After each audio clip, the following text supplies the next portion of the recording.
Shalom, puji Tuhan. Bersyukur Bapak Ibu Saudara dan saya bisa beribadah. Dan hari ini saya mau ajak Bapak Ibu Saudara untuk baca. Bapak Ibu Saudara bisa memperhatikan Alkitab Bapak Ibu Saudara dalam Yohanes pasal yang ketiga ayat yang ke-16. Yohanes pasal yang ketiga ayat yang ke-16. Demikianlah bunyi firman Tuhan buat kita semuanya hari ini. Karena begitu besar kasih Allah akan dunia ini, sehingga Ia telah mengaruniakan anaknya yang tunggal, supaya setiap orang yang percaya kepadanya tidak binasa, melainkan beroleh hidup yang kekal. Saya ulangi. Karena begitu besar kasih Allah akan dunia ini, sehingga Ia telah mengaruniakan anaknya yang tunggal, supaya setiap orang yang percaya kepadanya tidak binasa, melainkan beroleh hidup yang kekal. Kali ini saya mau Bapak Ibu Saudara mengarahkan pikiran Bapak Ibu Saudara untuk perhatikan dengan satu kalimat yang akan saya sebutkan. Harus bahagia. Hari ini saya mau membawa Bapak Ibu Saudara kepada sebuah pemikiran yang mungkin sama-sama Bapak Ibu Saudara pernah dengar tentang kata bahagia. Untuk situasi yang sekarang ini Bapak Ibu Saudara dan saya alami, agak cukup sulit untuk bilang harus bahagia gitu ya. Apalagi dengan sudah mulai beredarnya bahwa virus itu masuk ke wilayah tempat tinggal kita. Ya, sama seperti saya tinggal di Lopang, dan kalau bicara soal bahagia, saya tidak bisa menggambarkan kebahagiaan saya itu. Tapi setidaknya saya mau mengajak Bapak Ibu Saudara untuk belajar tentang bahagia. Sedikit saja tentang bahagia. Ada perasaan, ada emosi yang muncul dalam diri Bapak Ibu Saudara, dan ketahuilah perasaan dan emosi itu tidak muncul atau tidak terjadi begitu saja. Yang perlu kita ketahui bahwa perasaan atau emosi itu dipengaruhi oleh reaksi kimia yang terjadi dalam tubuh. Nah, reaksi ini yang bertanggung jawab terhadap perasaan positif atau perasaan negatif, emosi yang positif atau emosi yang negatif. Nah, di antara dua perasaan itu, tentu yang menjadi perasaan positif adalah bahagia.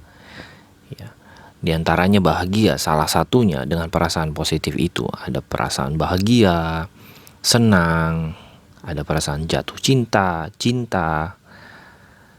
Nah, ini adalah hormon-hormon bahagia yang ada di tubuh. Perasaan-perasaan ini ada dalam tubuh. Nah, saya mau memberitahu kepada Bapak Ibu Saudara, ada hormon yang mempengaruhi kebahagiaan Bapak Ibu Saudara, dan mungkin ini sekedar pengetahuan buat kita semuanya. Ya, salah satunya, yang pertama saya mau sampaikan kepada Bapak Ibu Saudara tentang hormon-hormon yang akan mempengaruhi kebahagiaan Bapak Ibu Saudara dan bagaimana cara meningkatkannya. Hormon yang pertama adalah hormon endorfin. Hormon ini adalah obat penghilang rasa sakit alami dalam tubuh Anda yang bisa memblokir rasa sakit. Bukan satu-satunya, maksud saya, bagaimana caranya meningkatkan hormon endorfin ini? Ya, Bapak Ibu Saudara bisa berolahraga, dan salah satunya yang menarik adalah kalau Bapak Ibu Saudara mau meningkatkan hormon endorfin adalah makan yang pedas.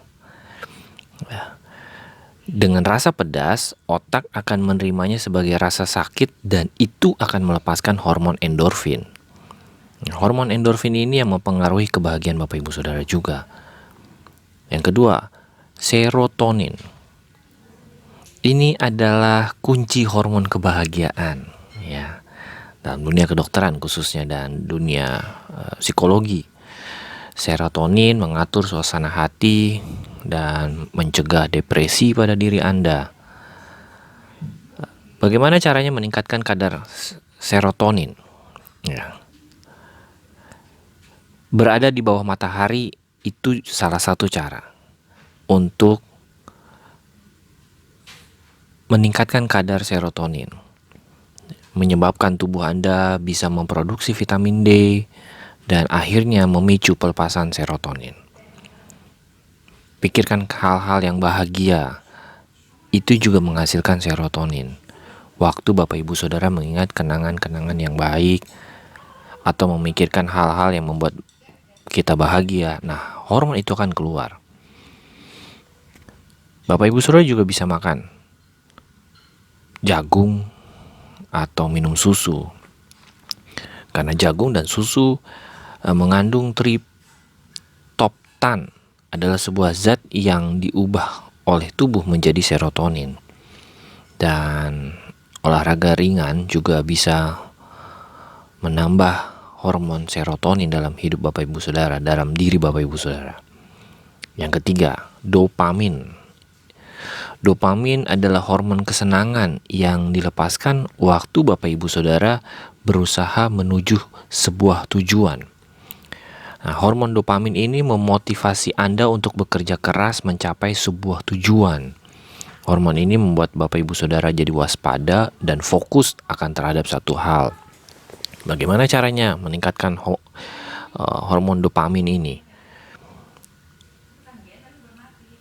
Tetapkan tujuan harian dan bulanan, sehingga Bapak Ibu Saudara bisa jadi fokus untuk mengetahui apa yang Bapak Ibu Saudara ingin capai di dalam bulan ini atau minggu ini. Tetapkan tujuan berolahraga, ini akan meningkatkan bersama-sama dengan serotonin dan endorfin ketika berolahraga.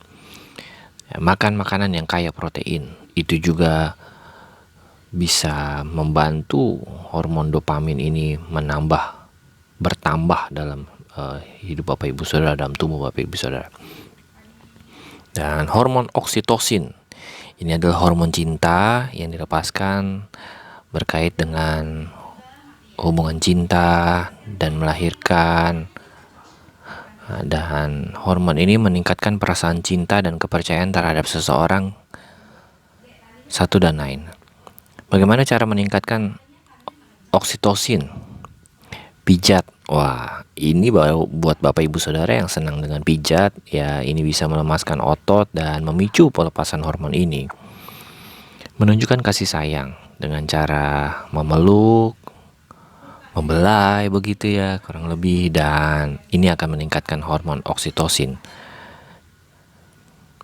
Bahagia itu tidak muncul begitu saja. Mungkin ini adalah hormon-hormon yang mempengaruhi kebahagiaan yang ada dalam hidup Bapak Ibu Saudara. Mari kita lihat dengan ayat yang kita sama-sama sudah melihatnya dalam Yohanes pasal yang ketiga ayat yang ke-16.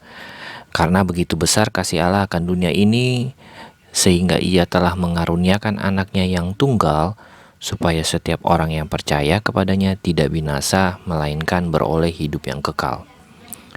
Ayat ini yang saya tunjukkan kepada Bapak Ibu Saudara sudah tahu, sudah hafal bahkan ya. Begitu Bapak Ibu Saudara menyanyikan pujian itu, karena begitu Allah cinta dunia, dan seterusnya dan seterusnya.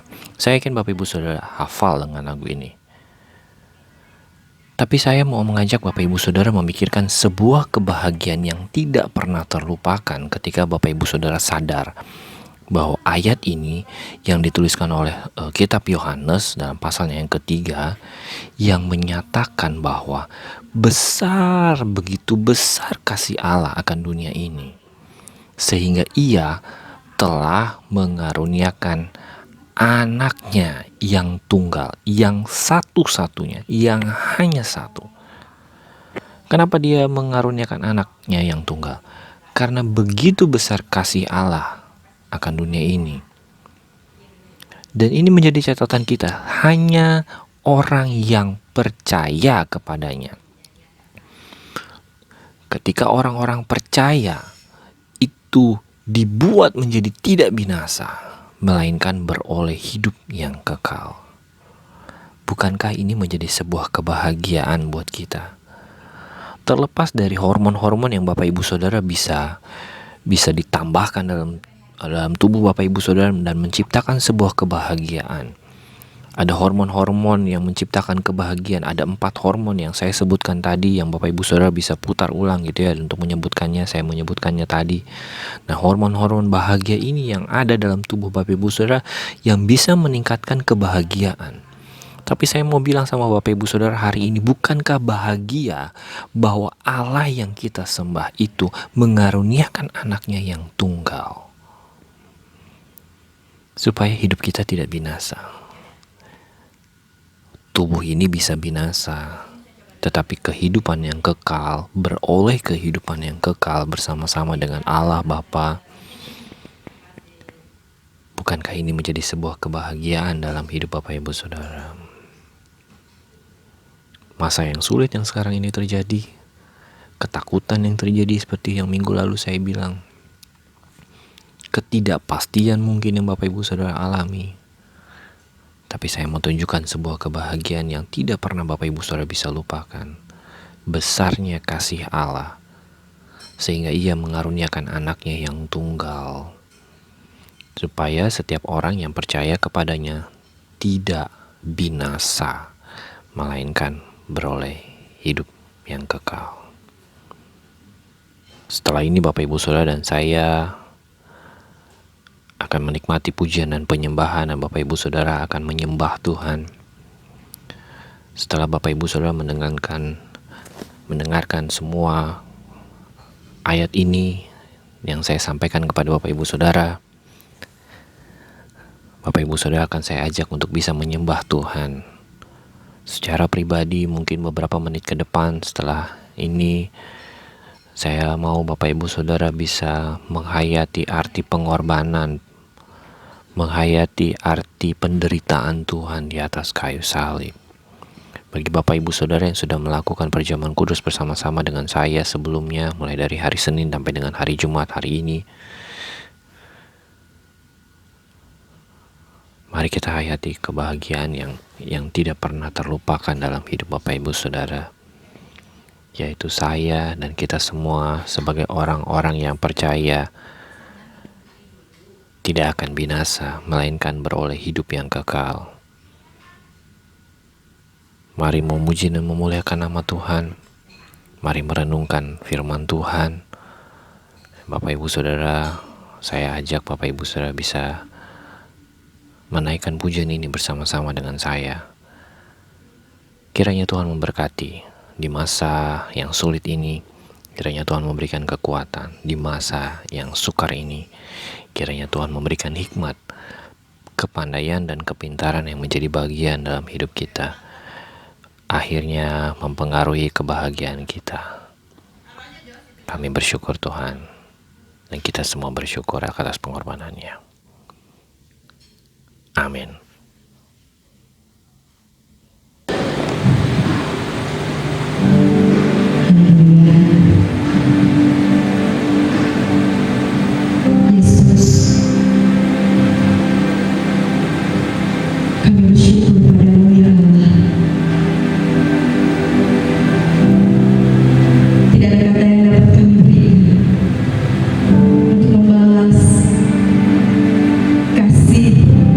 Yang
Dia tinggalkan surga mulia.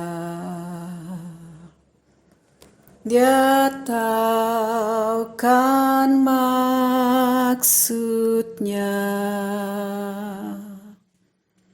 Di bukit Golgota yang sunyi, Dia serahkan hidupnya gantiku. Kalau bukan kasih, kering lautan, langit tak berbintang, burung tak berkicau,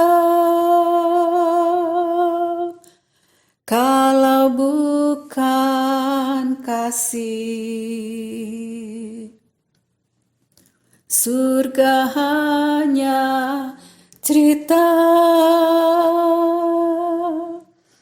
tiada yang ku rasa. Kalau bukan kasih, kalau bukan kasih, kering lautan, langit tak berbintang, burung tak berkicau, kalau bukan kasih. Surga hanya cerita, tiada yang ku rasa.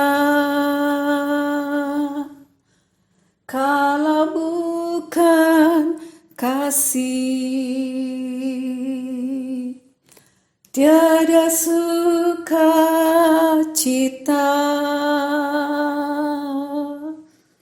Kalau bukan kasih.